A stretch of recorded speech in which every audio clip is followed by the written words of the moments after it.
Recently, we had the opportunity to see an original play at the First Parish Church in Duxbury, written by actress and playwright Sydney Blake. We interviewed her to find out what it was all about. So tell us about how this play came about.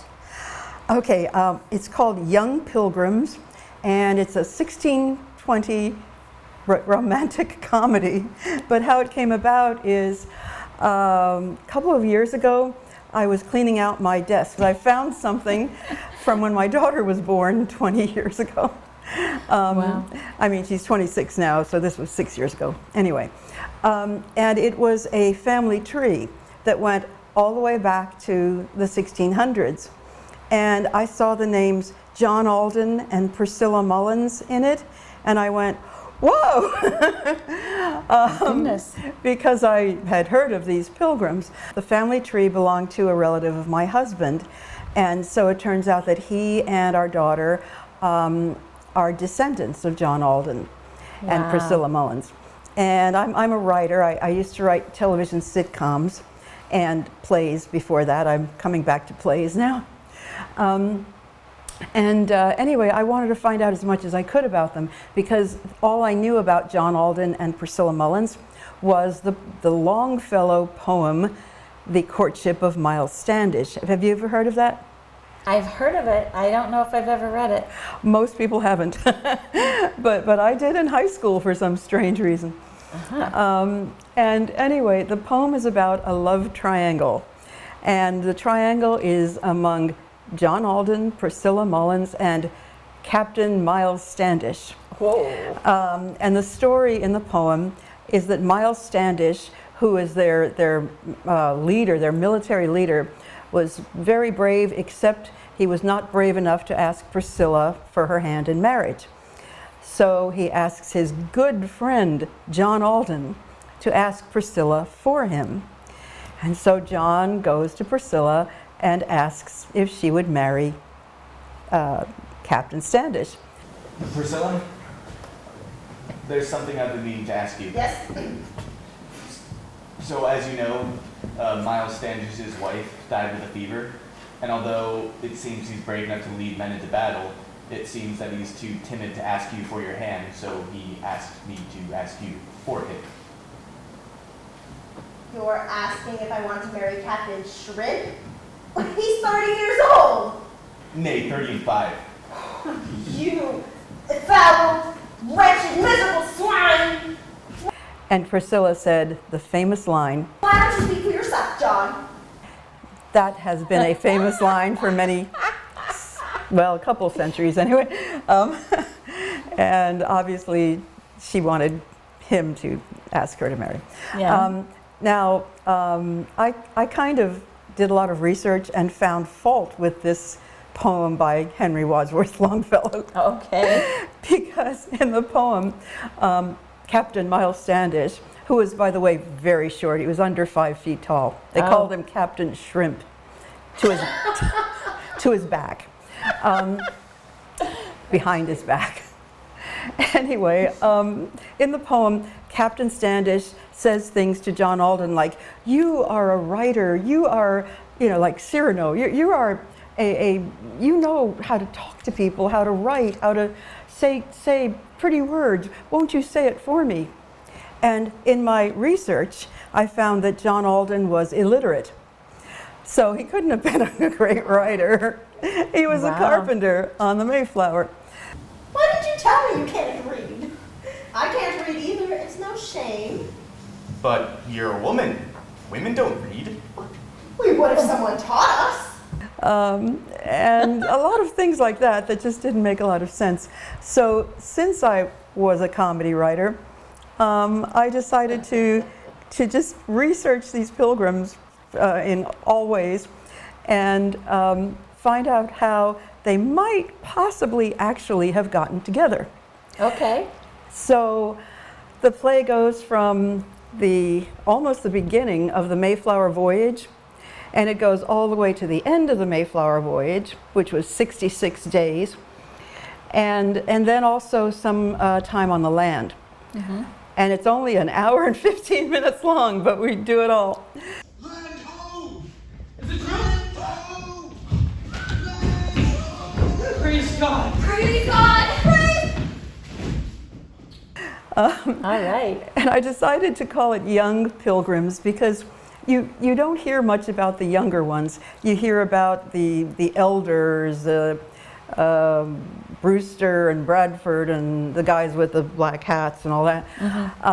But you don't hear that much about the young adults, that age. So I used John and Priscilla and their 4 friends and on the boat. And they're all different. One of them is very godly.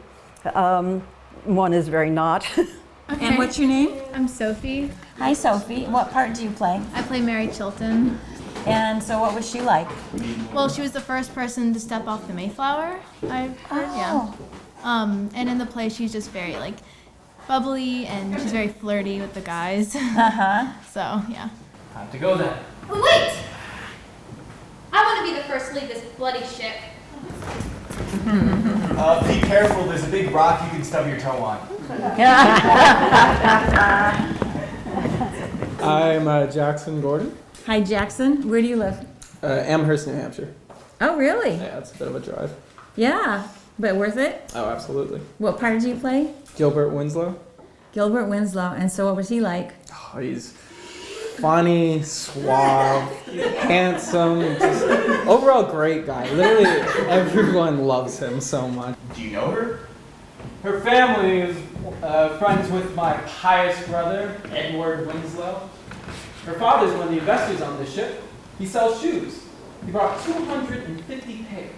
And what is your name? My name is Braden Mishazik, Hi, Braden. and I'm playing Joseph Rogers. Joseph Rogers. I mean, I haven't Yeah. heard that name from the Pilgrims. What was his claim to fame?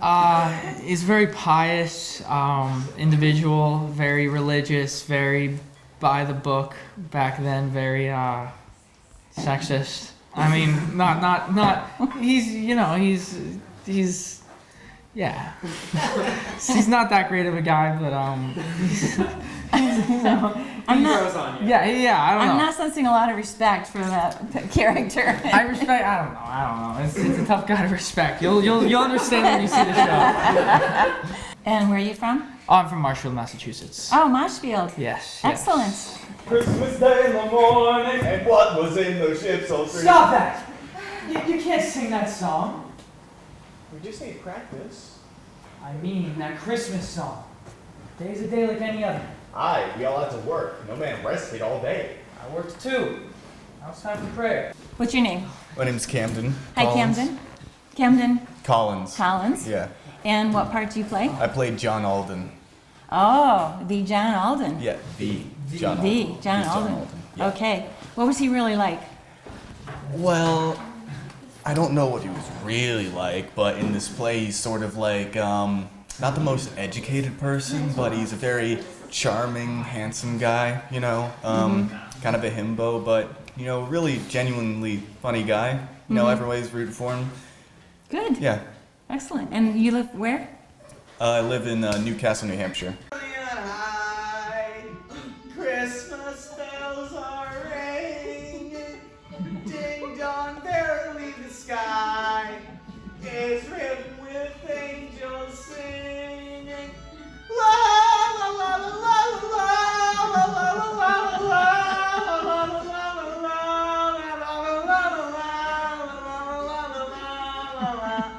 Christmas bells are ringing.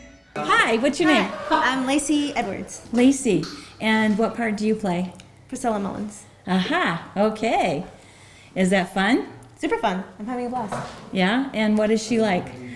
She's strong, opinionated, and conflicted between living the life of a proper woman and going after what she wants. Did I ask you where you're from? Newton, Massachusetts. Newton. Oh, excellent. Okay. What did you do in Dorking, or did your servants and bondsmen do everything? I did what I'm doing now. Sewing. And making candles and spinning wool every day. Hi. What's your name? I'm Zoe Wade. Zoe Wade. And what character do you play? I'm Desire in Young Pilgrims. Your Desire. Yes. Just Desire, no last name. Desire Minter. Oh, Yeah. desire. But it's more dramatic if you just say desire. Oh, okay, sure, yeah, absolutely. And what is she like? She's flirty. She's 15, but she feels older. She's experienced in life. She's sassy, fun. Excellent. Yeah. So how does that feel playing her? It's super fun. She's so fun. Yeah, I learn more about her every night. So. Great. And where are you from? I'm originally from Michigan, but I'm from Boston. Okay. Desire is my name? Of course it is! And how old are you, Desire? 15. Ah. But I'll be 16 next month. Excellent! Anyway, so there's 6 different young people on the boat. John falls in love with Priscilla, but she won't speak to him because he's a stranger. And stranger at that time meant not what we mean by stranger, but it meant he was not a pilgrim. He was not a separatist. Oh. You know, he was a carpenter on the ship. Please tell me your name. I don't talk to strangers. We're not strangers, we just had a long conversation. Half the passengers on the Mayflower, there were 102, half of them were the religious dissenters that a lot of people call Puritans, but they weren't actually Puritans. They were separatists. They were worse than Puritans. They wanted to completely separate from the English church. Okay. Puritans wanted to stay in the English church, but, change it a lot. Okay. Anyway, so King James really hated the separatists. And that's one of the reasons why they fled England. But the other half, the other 50 or so people, were adventurers. They called them adventurers or sinners or strangers because they were not the religious dissenters. They were just people, from England. They were all Christians, but as the Pilgrim says, well, there are Christians and then there are Christians. About half of the 100 passengers on this ship are the religious dissenters. They call themselves saints. They're humble Christians who believe in religious freedoms, especially for themselves. Since when is calling yourself Saint humble? Martyr was already taken. And do these saints never sin? Of course they do, but they're more sorry about it. These saints call the other passengers adventurers, sinners, or strangers. Puritans are so pompous. These people are not Puritans. These people are separatists, which is a crime in England. They're worse than Puritans, according to King James. Filthy scum! They're not Puritans? This is confusing me. Puritans want to purify the King's Church of corruption. Separatists want to separate from it. Why? Because how can it be a real church when it's based off a king wanting to divorce his wife to marry out his heart? So anyway, so you have these 2 different sort of factions in a way. I mean, they all had to live together in this really tiny space. Yeah. But that doesn't mean they got along very well. And that's the background of my play. That's awesome. So you wrote this play 6 years ago. No, actually, 6 years is when I found the family tree. No, I wrote it about 3 years ago. Okay. And we did readings in New York City, and then in 2019, just before COVID, we did it in a theater festival off Broadway, and it got a great review from the New York Times. Wonderful. I think because it's so unexpected, nobody expects you to do a comedy about the Pilgrims. But we also put in a lot of reality, including what they did to the Native Americans, that sort of thing. So it's not 100% comedy, it's 93%. Okay, interesting. See how big those arrows were. Why do they want to kill us? I don't know. Maybe because we're stealing their land. Why doesn't the king buy it from them? Because he's a cheap Scot. He doesn't mind us risking our lives. Don't scare the maidens. I don't think it's Christian to steal the land. Neither do I, but the king doesn't listen to us. We're women. Nobody listens to us. I'm sorry, did you say something? The play started when? Sometime in July? July 1st. July 1st. And you're The going till... 4th of July weekend. Wow. And you're going till August? August 13th. 13th, okay. And it's on the weekends? Friday? Yes, it's Thursday, Friday, and Saturday evenings at 7:30. And we're doing some special Sunday matinees for groups like Mayflower groups and that sort of thing. The Mayflower Descendants? That sort of thing, The yeah. Mayflower Society? Yes, yes. Okay. Yes. Yes. But really, it's for the whole family. It's PG 12, no, PG 8.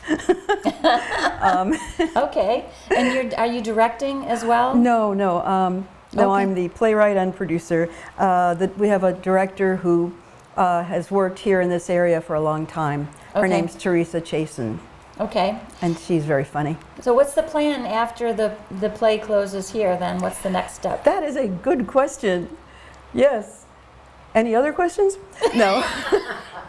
Hopefully in 2023, we might do it at an off-Broadway theater as an off-Broadway show, at least during the Thanksgiving season. That would be fun.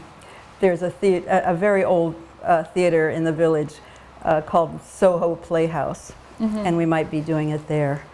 But it's the kind of thing that can be done all over the country in high schools or normal regional theaters. Probably not Broadway. I don't want to get into this too much, but it may not be. I mean, it's how can I put this on Broadway now? You kind of have to be sort of really outrageous in terms of a lot of different things, like, say, like Hamilton. And I don't know how to do that with the Pilgrims. Okay. Can't do rap. They weren't that outrageous, huh?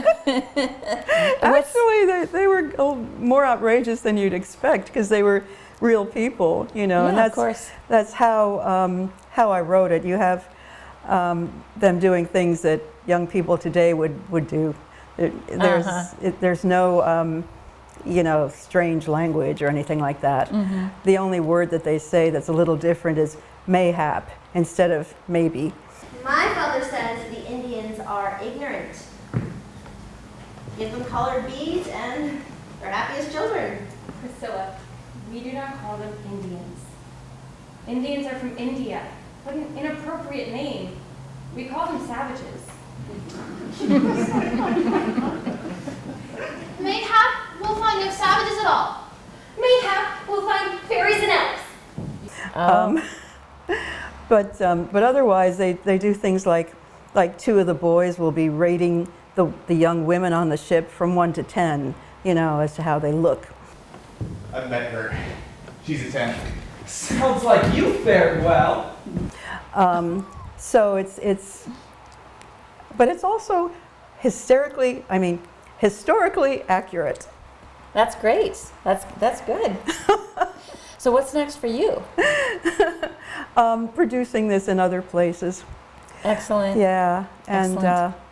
although writing it's a lot of fun. This is the first time I've ever produced anything, and wow, boy, you think of producers as these very rich people who are the money guys, you know, and they're sort of in the background, but I'm not rich and I'm not in the background. And I think most producers are actually like that, more like me. You're just trying to put on something that you think is really good. And so far, everyone who's seen it has, honestly, I swear I'm telling the truth, everyone who's seen it likes it very, very much. I think you would. Excellent. Excellent. There has never been a comedy about the Pilgrims. That's great. It's time. Well, I wish you all the luck in the world with the play and Thank beyond. you. And I can't wait to see it. I can't wait to see this interview. Okay, well, we'll see what we can do about that. Thank you very much. Thank you very much. Where are you from? Surrey, the village of Dorking. Dorking, you're a dork. Almost as bad as Quakers. John, you're as intolerant as King James. Dirty Scott! Everyone else is afraid of storms, pirates, sea monsters. Sea monsters? Well, the big fish that can swallow you whole. Do you mean whales? You don't have to worry about them. They're all around us, minding their own business. Look. Watch for the blowhole spurting water up into the air.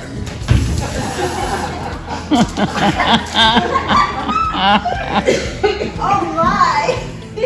Is there anything else you'd like to tell us that I haven't asked about? Trying to think. In what, for instance? Well, I just want to...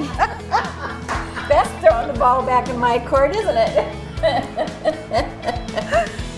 You want to know how old I am? Sure, why not? No, I can't tell you. Gilbert Winslow? Gilbert Winslow, and so what was he like? He's funny, suave, handsome, just overall great guy. Literally everyone loves him so much. Just, Nothing like you, right?